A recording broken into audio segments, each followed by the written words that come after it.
Hi, welcome to the 12th House Podcast. I'm Michelle, your co-host and the head witch in charge here at Holisticism. Delighted to have you. Welcome back to the squirrels who have been here before, to our new squirrels. Hi, how's it going? The 12th House Podcast is a little corner of the internet where we bring together creativity, inspiration, intuition, spiritual shit, the metaphysical, the practical, tactical stuff that comes to running a business. And we bring it to you so that you can do your sacred work, so you can self-actualize, so you can be the biggest you could possibly be. It's really fun. You're going to like it, I think. Anyway, let's get into today's episode. Hi. Hello. We're back with our Friday Philosophies. I'm Michelle. And I'm Wallis. Welcome, welcome. This is our Friday episode of the 12th House Podcast, where we dive into a framework, a philosophy, a perspective, a new way of doing things, a divergent strategy, and present it to you so that you can potentially employ it and create some changes, some moves, some manifestations, some big things in your own life. Take what you like, leave what you don't. We're happy you're here. And it's fun. We wouldn't do it if it wasn't fun. Not doing anything else not fun, that's true. If there's a philosophy or a person, someone with an interesting life or set of habits or set of rules that you want us to cover, let us know. We'll totally do it. Just write to us. Shoot us a note. We're happy to dive in. We've done some really cool creators. We've gone over some interesting frameworks.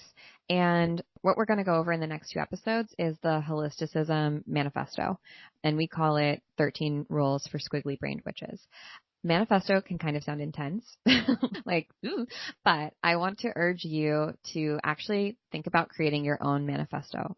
One of the courses that we teach inside of the North Node is creating your own spiritual operating system. And we have this amazing, basically document to create your values, your beliefs, what's important to you, and kind of spell it out. Because when we have a manifesto to live by, or our own framework to live by, it helps reinforce what our values are and make sure that we live with integrity.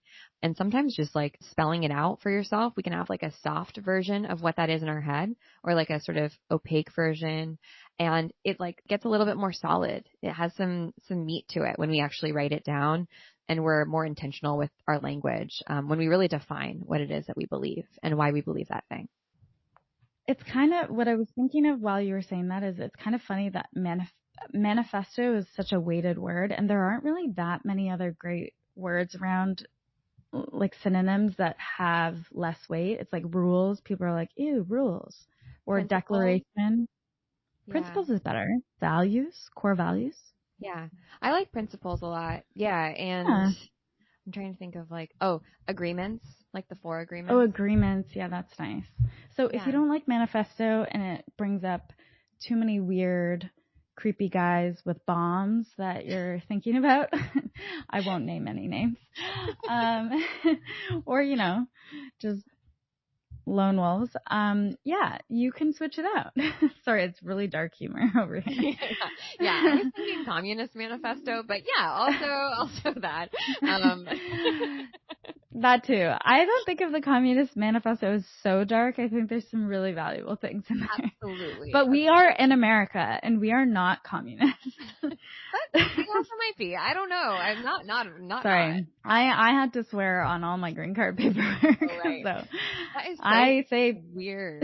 That is so weird so that funny. They still make people do that. Oh my God. It's so funny. So I say publicly that I am not. I'm affirming. Anyways, moving on to your agreements, your principles, whatever it is you want to call them. We had so much fun making ours. Yeah. It was the best. It was such a fun, actually series, because we spent an afternoon all together working on it and writing down as many of our meaning making system, the way that we see the world, what we believe. Because your frameworks, your manifesto, your agreements, they encompass how you see the world. So basically, if someone's reading your framework or your rules, they should understand how you see the world and how you make meaning of the world. What your sort of higher power is, what your beliefs around what is true and what is not true are. So that meant that we had to define what we thought about the world. And sometimes that's hard because you just know what you know. I believe that rocks have spirits, but like I forget that not everyone believes that. And like I know that in my soul, but not everyone thinks that. So actually spelling out what is it that I believe to be true? What do I think the laws of the universe are? What have I found to be true in my life? That's kind of where you start with creating a manifesto.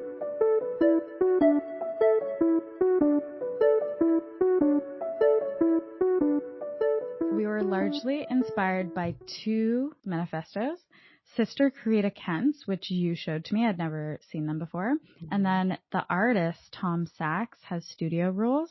Yep. You know, it's unfortunate. I feel like people are trying to take him down right now, but yeah, we don't have enough time to get into that. But yes, we loved both of those principles and perspectives. I learned Sister Create Kent's rules for students and for artists when I was in school, and they always really stuck with me as like a nice way of thinking about and approaching the work of being a creator and an artist. And Tom Sachs rules, there's a whole YouTube video about them. You can go check it out if you want to.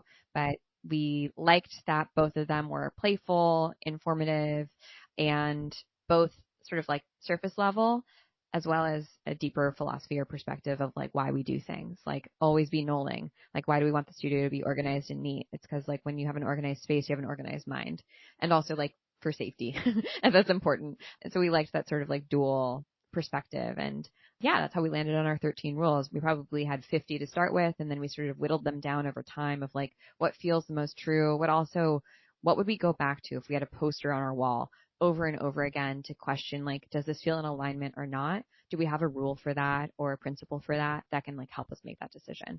And we landed on these 13 rules, and I think about them a lot. We repeat them a lot.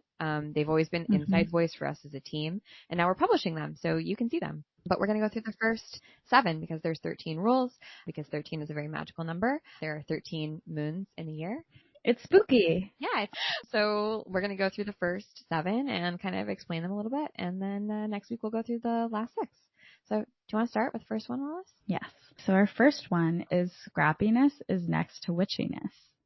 Scrappy to me involves being super creative and not only inventive and resourceful and innovative, but it also means sometimes being a little bit messy and not being a perfectionist. And so in general, we talk about perfectionism a lot at Holisticism in a lot of what we do, because as creatives in all different ways, it's constantly poking its little head up.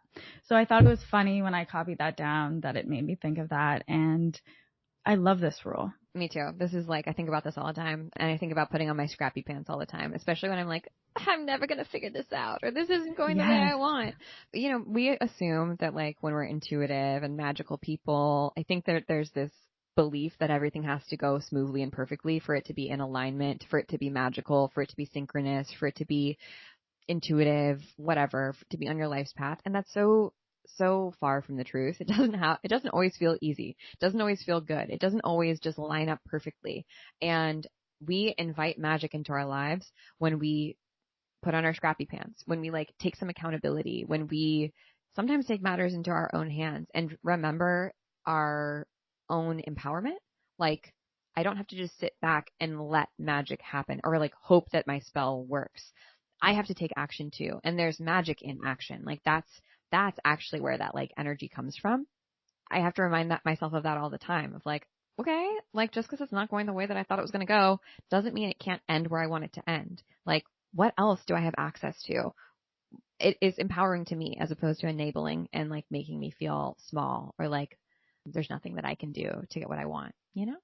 I think that's honestly very well said, but a perfect segue into the second rule. Yeah. So the second rule is be intentional with your energy. Everything has a season, 0 redundancies, 0 waste. We say this a lot in our systems class because we model all of our systems after nature, and nature has 0 redundancies, has 0 waste. Nature can also be absolutely brutal, and it ain't that deep, which is another one of our rules. But everything has a season. You can't be everything all at once all the time forever. sometimes you're going to be in your winter or your wintering season. Sometimes you're going to be summery and you're going to be flirting with everything and drinking pina coladas and just being a social butterfly and allowing that of ourselves. For me, I think about this a lot when I'm like having a bout of depression or really struggling with like anxiety, or ADHD for whatever reason. And remembering that like, yes, I have to sort of turn over and accept what is, and that I can't do everything all the time, and that I shouldn't expect myself to be the same and perform exactly the same every single day. And what can I do to sort of like call my power back in? And that's being mindful and thoughtful about my energy. Like, how am I going to spend my time? If I only have really 4 hours of focus, if I only have 1 hour of focus in me, okay, great. How can I work with what I've got? But how do you think about this rule, Wallis? Yeah, I was just thinking about how each rule really relates well to the other rule that it sits between, and they all kind of interrelate. And why I think it was such a good segue from scrappiness is sometimes being scrappy is knowing like where to put your energy and where to pull back. Yeah. And sometimes that means it's having the ability to pull back and have the perspective. Like, it might not be the season for this right now, but that doesn't mean it never will be. Yes. And I think sometimes that requires a detachment that can be really hard when it's like we've put blood, sweat, and tears into something to walk away or to remove focus or to stop. You know, we think if we stop trying or pushing in a certain area, then nothing will happen. And I think this is when you can pull back and think, what is the season requiring of me right now? What season am I in, or is this project in? What needs most attention now? Because honestly, there really are so many hours in a day. And I know people are all like, Beyonce has the same amount of hours, but she also has a staff of people who help her. And $1 billion. Like, yes, that comparison than the rest of us, you know?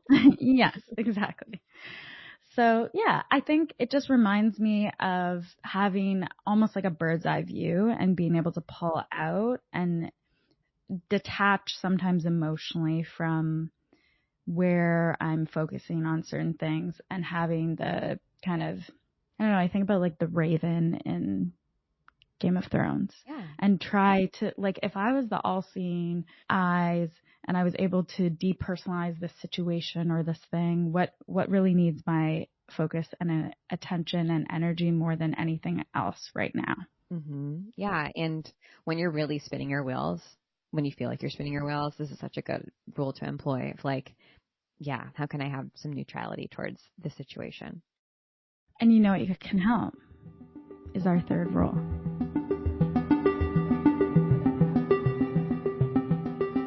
Sing it. When in doubt, sleep on it. Let it brew. Man, oh man, am I a sleep on it person. And part of that is because I'm an emotional authority in human design. But I will never like fault someone. I actually always admire when someone says, I'm going to take my time, because can I place us in a feeling right now? So, you know, that like feeling of desperation when you're like really want a job, like you hate a job that you're in and you really desperately want to switch to a new job, or like you're auditioning for a part and you just want to know, like, did they like me? Did I get it? Or you're waiting to hear from someone that you really like and you like texted them, you double texted them or something. And you're just like, oh, you're in that anxiety moment. And when you're in that moment, like, I don't know if when I'm describing this, you feel it in your body, but you're like all up in the top of your lungs and your shoulders are up and you feel like fluttery and like ungrounded and just like, you will do crazy shit. You will do crazy shit. Like, you will. Oh my gosh. You lose your marbles. You're just like things that you would not normally do. You're like, I'm going to definitely try that. And 100%. We've all been there. I think every embarrassing thing that I've ever done has been because I haven't slept on it. It's because I've been like reactive in the moment, and it's okay to be embarrassed. It's okay to make mistakes, be cringe, be free. But like, I don't want to live like that all the time. And when I sleep on it, I can be so much more clear about what the next step is. Also, when we're burnt out, we tend to make gigantic yes or no, black or white decisions. And often, if we're perfectionists, we also tend to make black or white decisions. Or if we come from a religious upbringing, because that's like religious trauma, there's no gray. There's like, you're either going to hell or you're going to heaven. When we make those like black or white choices, they're often like too extreme for whatever, and they create new problems for us. Instead of like solving our problem, it actually like compounds and creates more issues that you're gonna have to respond to down the line. And when we're making that gigantic decision, that like reactive decision, it's about escaping the discomfort of right now without thinking about the pain or discomfort that could be compounded in the future. And that doesn't help you, right? So if you can just like take a beat, if you can sleep on it, and you pretty much always can. If you're in a situation where you can't sleep on it, I would review that for yourself. Is that actually true? You're just going to make better decisions because you're either going to feel even more confident in what you already had decided, your gut instinct. Like I know, Wallis, you're a sacral, right? So you're like a yes or a no. You pretty much like instantly feel it when you are asked something or asked to make a decision. You'll either be like, yeah, same, or you'll be like, oh fuck, now that I've slept on it, I realize that was batshit crazy what I wanted to do yesterday. And no, I shouldn't burn my entire house down just because I don't like how the drapes are hanging in the front living room. Like I don't need to throw the whole house away. I can maybe just get new drapes, you know? Yes. This is a rule that I really think about you a lot because I feel like you're very good at being like, yeah, I'm going to think about that. Even though I have a sacral authority in human design, I force myself to think about it because I am very much a cerebral person who tries to constantly fight my intuition and sacral authority. And I think that's something I will always deal with. So even if I have a first feeling, will usually try and counter it somehow. So I have to take a minute to be like, what do I really feel? And sometimes that means I have to sleep on it in order to reconnect with that space. Yeah, sleep on it. Our next rule, number 4. Changing your mind isn't flaky. Say it louder for the people in the back. Changing your mind is not flaky. It's okay to change your mind. It actually like means that you're growing and evolving constantly, and that's important. So, I don't know. One time someone told me that everything I believed right now in that moment, I would at some point in the future think is the opposite. I would like find reason for that not to be true. And I don't know if that's necessarily it, because that's pretty extreme, but yes, pretty extreme. Like, okay. I don't think I'm gonna go Republican, but okay. I don't know. You might be leaning towards communism after this podcast. You know what? Fair. But I like that freedom, that spaciousness that it allows us. And I think a lot of us feel trapped in an identity, right? Like we might have planted our flag for something early in our career. Like, let's say I'm a designer, right? And then realize that maybe that's not what we want to do with the rest of our lives, and made a social identity around that and feel trapped or stuck around like, well, how do I pivot? How do I change? And I think if you employ this idea of like changing my mind isn't flaky, especially if you are a neurodivergent person who has lots of interests, it can free you. Yeah, what you were saying just reminded me. I had a friend last year who I guess just met last year. And at the end of the year, he said, you know what I think your sentence of the year? I was like, being prepared to be called out. And he was like, it's not that binary, says Wallis. Love. And I was like, oh, I did say that a lot last year. But I feel like that's something we also say internally a lot. Like, we say to each other jokingly, but also because we make so much, or we try and exist so much in the gray and in the nuance. That's so much of what we do here, and how we also, I think, live as people in the world. So it makes me think about just that year to year, you might have certain areas where it is changing that much and you're not really sure where you land on something, and that's okay. I think we're promoted a lot to be so extreme in our views because that's also a lot of the culture that we live in, and there's certain areas where it feels empowering to be extreme and it feels safe to be black and white. But sometimes maybe it's also safe to change your mind and challenge your own perceptions. That's right. Number 5. Make it easy for people to say yes. This is something you, I feel like, taught me very early on as part of a way to think about how we're marketing to people, and also how we're talking to people in terms of any call to actions we have, or anytime we want to enroll or like enlist somebody in something new that we're doing, or if you're pitching someone on a collaboration or a partnership. It's really not only about framing your language to be open, but also thinking, what would make this an easy yes for this party or this person who's involved so that this can be mutually beneficial and like a very easy yes for this person. And I think about it so often. Yeah, especially when you're asking for favors or collaborating or just getting started on something, you have to put yourself in that perspective. I was so self-conscious when I first started Holisticism of like overstepping and asking because I needed a lot of help, right? Like I needed to meet with a lot of people. I needed to get this thing up and running and I didn't know how to do a lot. Like I needed help and I couldn't pay for help all the time. So asking myself like, okay, how can I make this a no-brainer for someone to say, oh yeah, I'll totally help you. How can I do that? Like it's going to be different in every single situation, but that helped me be less self-conscious about asking for help because I realized that when I made it easy for someone to say yes, I was giving them something too. And Totally. if you are like a very independent person who doesn't want to ask for help, I think that this can help you shift that because listen, we need other people. We are not like singular little organisms. We need each other. Such a great way of putting it. Also, don't bury the lead. Ask for what you want and make it clear because so often when we're like pitching an idea or we want people to get on our side or even like buy something from us, right? We like bury it all the way at the bottom and then we like tack on what we want at the very end. Make it easy for people to say yes. Make it easy for them to understand you. Like make it easy for them to understand what you're asking for, you know? I'm so happy you said this because I think about this all the time in every interaction now because since working with you, I've gotten so good at whatever it is. If it's asking my partner for something, a friend, it doesn't matter what it is. I've gotten really good at not asking for something like guiltily at the end or like, oh, but if you could just help me. If you could give me just a crumb of help. A crumb, me, little, wee me. No, really, that's definitely how I would approach it before, unconsciously. Yeah. And I think you're also like showing the other person respect when you're like, I respect your time. I respect your intelligence. I'm not going to try and sneak in a request at the end and like somehow hoodwink you in the situation. I'm actually going to ask you up front really kindly and also knowing like you're going to offer something in exchange, even if it's just, I value your time and your opinion so much. Would you be willing to talk to me for 20 minutes about this thing that I'm working on? It's, you know, even that you're saying to someone, this is what I'm asking you clearly.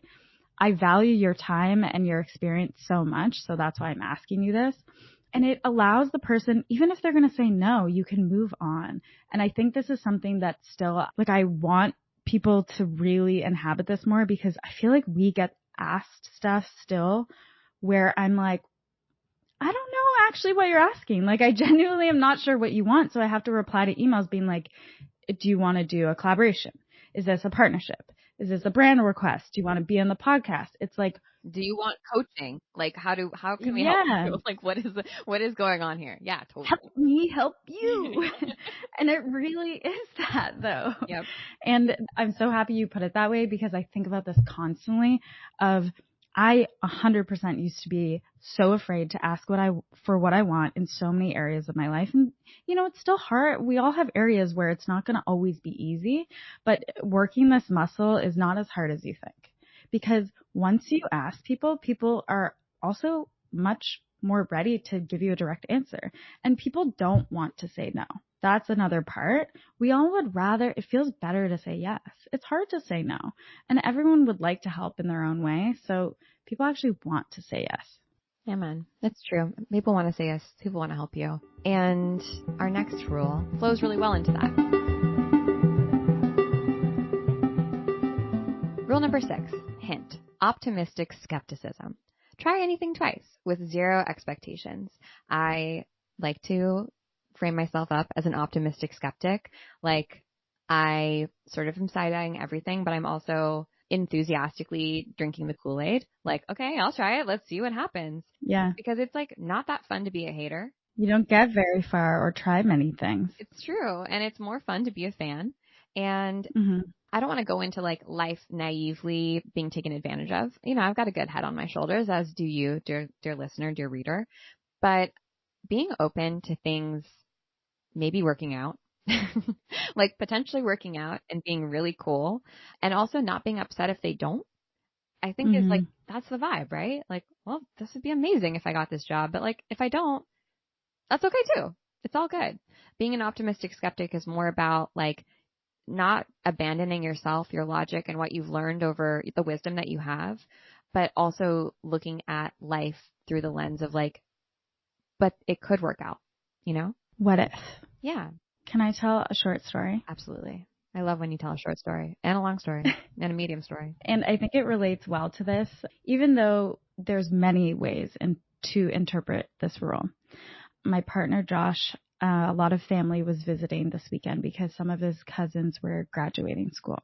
And so we had a lot of family gatherings. And one of his cousins who used to live in New York, who came to study, he did his MBA, and now he's a wealth manager.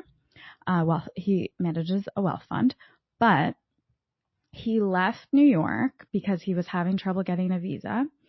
Him and his wife, they're Indian, and they couldn't secure like a green card. They tried for so many years, and it just wasn't working out. And they decided when they saw their future retirement, they always saw their lives in India with their family, and they felt like, you know what, this was great. We're going to move back home. And one of the things he told me is they both actually decided to start their own businesses when they moved back. And he was like, would not recommend that because his wife had just had a baby, and he was like, it was a really hard time. Wow. But also it has worked out well for both of them. They have thriving businesses that they started now, maybe like 20 years ago. But he was telling me the story of when he moved back, he had some familial connections, but in totally different worlds, more so in like teaching, secondary education, nothing in the finance world. He didn't know anybody. And he was totally green. And he said he would get this CFO newsletter. And I know if you're listening, you might be like, ew, finance bro, whatever. But he's a very nice man. It's not like that. And this story, I think, was so interesting because he said, I would get this magazine, CFO, and I would read about all these different, interesting Indian men. And he said, I called every single one of them to see if they would do business with me. And I was like, how many people do you think you called when you got back? He was like, thousands. And he was like, most of them said no to me. Most of them turned me down. But one guy was like, you know what? There's something about you that I'm into. Why don't you come in? Let's meet and like see what we can do. So for 1 year, he said, you can manage this amount of money for me. I'm not going to give you any percentage. So essentially no pay, but I'm going to trust you to manage it. And I'm not going to bother you. We'll talk basically like in a year. And now he manages something like several millions of dollars of this guy's fund. And I was talking to him about just being that scrappy. And I also think it relates to trying everything twice without expectations, because he probably placed thousands of phone calls, he thought, to people who constantly said no to him. And it took this one person to say yes. And he was talking about when he was comfortable in New York. He's like, I could have stayed in New York. Sure, we didn't have a visa, but like work-wise, I was comfortable because I was working, for someone else. And he said I wasn't pushed into a corner. And I was like, oh, I haven't really heard that used that way, because I think of being pushed into a corner as a negative thing, but he was kind of flipping it. It's like and saying, burning the boats. Yeah. Yes. Mm-hmm. Wait, he actually literally said they gave up their green card process, and he was like, I burned the boats behind me because I had to close the door, and there was no turning back. Ooh, that just gave me chills. Yeah, because it was such a big decision, he's like, everyone dreams of moving to the U.S. and it was our dream for so long, but actually it wasn't right for us for whatever reason. But he said specifically, I literally burned the bridge. I gave up my visa. We gave up the green card process to start brand new with nothing, and probably like losing money for the first few years. But I just think so much about how often I'm personally deterred by like one rejection, and not taking it personally. Like so many rules, I think I was thinking about this story. I'm like, wow, there's a lot in it. And I think there's a lot of ways to apply that in so many different situations, but also not taking things personally. When you're optimistic and skeptical, I think it's a nice balance. And this rule makes me think of why you would try anything twice without expectations is because you're balancing those two things. And like trying to get more feedback, more information, right? Like I might have one bad interaction with someone and like they're just having a bad day, dude. They're not like a terrible person. I don't need to completely write them off forever. Now, if I continue to have bad interactions with them the second and third and fourth time, then I can be like, okay, yeah, I can make it probably a judgment call on that. But you never know, like might as well try it twice. See what happens. You got nothing to lose. Which brings us into our last rule of the day. Number 7. Everything is neutral information. You get to choose what to do with it and what it means. Remain open to feedback. We say a lot that intuition is information. Like, intuition is information, right? Mm-hmm. So is data. So is whatever, lived experience, anecdotal experience. That's all information. And we do get to decide how much it weighs. I think traditionally, like, intellectual information, data, quantitative information is weighed so much more heavily than qualitative or intuitive information. Yeah. And whatever, that's fine. But that's a choice. So when we go into anything, we can do like, what does your gut and your butt feel? You know, what's the like intuition telling you? And also, what do you know in your brain, in your mind? And then kind of like smash those two things together or weigh both of those things at the same time, especially if they're like oppositional, and decide like neither of these is like good or bad or more true or less true than another. It's just information. And I get to take the next step from here. I often think about in business that like quote unquote bad news is the news that I want to hear first. Like I want to hear bad news. I want to know what's not working out and not going well, because as soon as I know it, I can shift it, right? So it's not even really bad news. It's almost good news because it shows me where I get to try something new. And if I looked at quote unquote bad news as bad news, then I would hide my head in the sand and like pretend like it didn't exist. And that would create even bigger problems for me down the road. Like more catastrophic problems probably that could potentially like end the business or really destroy important things that I've built. And if I instead can just look at everything as just information that can point me down a path or help me narrow my focus, then it's neither good nor bad. I'm not failing or succeeding. I'm just living. And I think ultimately that's all we really can do. 100%. It makes me think of this exercise that comes up often in cognitive behavioral therapy, where my past therapist would say, let's put this thought on trial.